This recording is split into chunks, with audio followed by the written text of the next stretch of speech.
going to really just concentrate on HIV prevention methods for women. Why women? Because here in sub-Saharan Africa, the majority of HIV is found, the burden of HIV is found in women.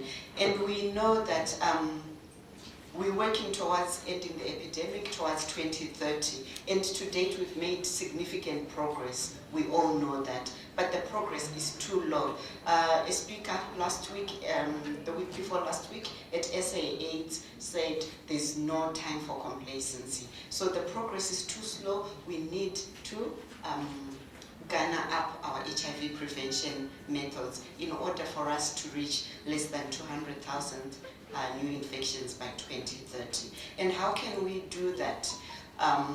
We need to build up the HIV prevention toolkit that we already have. We know that oral PrEP works. I heard that the youth were demanding PrEP just before I came in, or they wanted PrEP. Maybe demanding is not a good word, but the youth would like to have access to PrEP. We know that oral PrEP works. It works very well if it's taken, but we know that there have been challenges with adherence when it comes to oral PrEP use. And because of that, and also we know, I think Dave is going to be talking to us about the PrEP uptake by country and by Zimbabwe, the uptake by Zimbabwe. So oral PrEP works, but not everyone has got access, and there are adherence challenges, right? So what is it that we can do in order to augment oral PrEP? And we've talked to many women regarding what is it that they want, choice. What do women want? So when we engaged women, after some of the studies we've done, they talk to us about they want something which, an HIV prevention method which is long-acting, something which they don't have to take every day, something which they can just have it and then they forget about it. So I'm going to be talking about long-acting injectables, I'm going to be talking about vaginal rings, and then I'm going to be talking about monoclonal antibodies and PrEP. So some of you might be privy to the vaginal ring that we've worked on in the past few years. This is the dapivirine vaginal ring, which was found to reduce the risk of HIV acquisition by 30%. Initially, in the first studies that we conducted here in Zimbabwe and across other African countries. After that, we went on to launch the open label extension studies, which have even further shown that these rings are very effective in preventing HIV.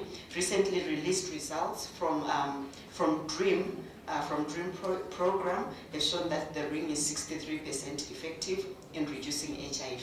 So it means that in lay person's terms, we can avert up to we can prevent up to 60% of infections using this ring, which is inserted into the vagina for once every 30 days. So that's one of the products I wanted to talk to you about, vaginal ring, which is inserted once every 30 days, and it has been shown to prevent HIV. Right. And we've already moved, because here we are talking maybe about adolescents, we've already moved onto other studies to check if adolescents are able to take up that vaginal ring and use it for HIV prevention. So that's one, the dapivirine vaginal ring. And then I'd like to talk about, I really had some nice animations which I wanted to show you, but without projection, it won't really work. But anyway, after the dapivirine vaginal ring, we are also working on long-acting injectables. We know that my grandmother, for example, if she goes to a doctor and she doesn't get an injection, she'll say, oh, that doctor is no good. He or she didn't give me an injection. So when we talk about choice for HIV prevention, we know that some people prefer injectables, but these injectables have got their own advantages and disadvantages. So the advantages is you can get your injection once every 1 to 3 months. This is going to address the adherence challenges that I talked about for oral PrEP. And the disadvantage, one major disadvantage about the long-acting injectable is that it cannot be removed once it has been given. But in general, long-acting antiretroviral-based injectables have already been studied in monkeys, in non-human primates, and they've been shown to be safe, and they've been studied in earlier phase human studies, and they've been found to be safe. So what we are currently doing is we are studying an injection, an antiretroviral called cabotegravir, which is in the form of an injection. And this is a study which is being conducted here in Zimbabwe and other sub-Saharan African countries, including South Africa, Uganda, Malawi, and Kenya.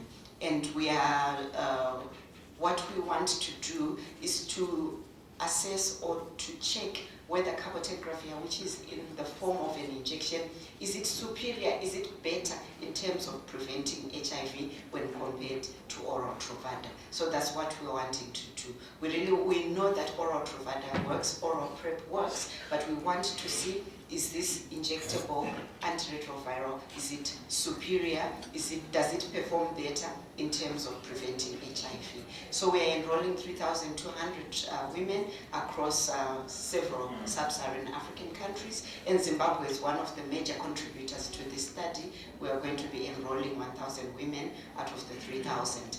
And to date, we've enrolled just over 500 women. So we are doing very well. So participants will get either oral Truvada or cabotegravir or CAP. This is a very complex study. I don't have much time to go through the study design. So that's what we call HB10084. We want to see whether injectable CAP, whether it's superior to oral Truvada. And then we are also looking at monoclonal antibodies. I'm sure all of you know that in order to prevent diseases, since time immemorial, we've been using vaccines or immunization to prevent infectious diseases. So this is also what we're trying to do. We want to see if one is given monoclonal antibodies. An antibody is a chemical which is made by the body, or it can be manufactured in the lab. It's a chemical that is used to fight infections or foreign bodies in the body. So if we give monoclonal antibodies, we want to prove whether these monoclonal antibodies can prevent HIV. So we're doing this in a study known as antibody-mediated prevention. We want to see whether people can tolerate these antibodies. Are they safe? Do they prevent HIV? And if they do prevent HIV, what is the best dose? So in a nutshell, that is what we are trying to do in the study known as antibody-mediated prevention. So I've talked about the Vaginal Ring, I've talked about long-acting injectable products, and I've talked about the monoclonal antibody. So this monoclonal antibody that we are currently working on, it just works on one part of the virus, the envelope proteins of the virus. What we've now done further, we've taken lessons learned from the treatment field where we are using many antiretrovirals. So what we've done in terms of monoclonal antibodies is that we've taken many monoclonal antibodies which target various parts of the virus so that we can have a strengthened fight against the virus. So we, besides just using one monoclonal antibody, we are now using either many antibodies or one antibody which has got multiple functions so that it targets. As you might know that HIV is highly diverse, it changes a lot in its structure. So that's why we are headed that way to say even if it changes, we are going to target many parts of its proteins. So that's where we are. That's where we are headed. So in terms of monoclonal antibodies, that's where we are at. Okay, so I'll skip the animations, which are going to take most of my time anyway. So after monoclonal antibodies, what else do we have? What else can we use to prevent HIV? We can use implants. So the successes of contraception, especially here, especially in women and here in sub-Saharan Africa, is that we've given women a multi or several pregnancy prevention options. So when you give someone choice, the uptake of the product is high. So what we are doing in HIV prevention for women, we are also giving them choice. And among the choice, the modalities we are working on, are subcutaneous implants, for example, similar to the Jadels and the Norplans. There are many strategies that are being worked on in terms of HIV prevention using PrEP implants. And these are simple to insert and simple to remove, and they can be long-acting up to many years. And we are also working on provision of PrEP as well as contraception. So there are many what we call multi-purpose prevention technologies which are being worked on in terms of implants. So in general, those are the products I really wanted to talk to you about. Yes, we've made significant progress in terms of HIV prevention and treatment, but our progress is not good enough. We really need to exponentially improve the services that we're giving in terms of HIV prevention. And what are we doing in terms of HIV prevention? We're working on other products, the dapivirine vaginal ring. We are working on long-acting injectable. We are working on both passive and active immunization, as well as subcutaneous implants.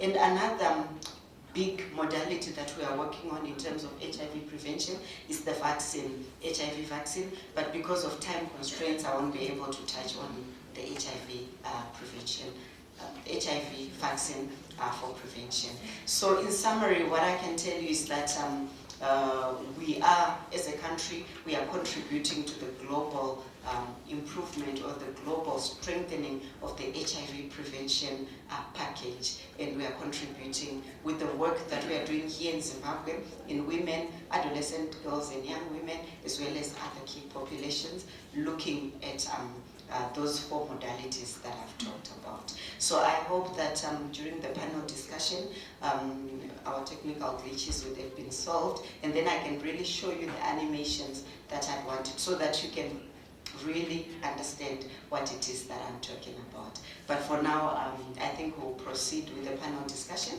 and then I'll come back and present to show you what I really wanted to show you.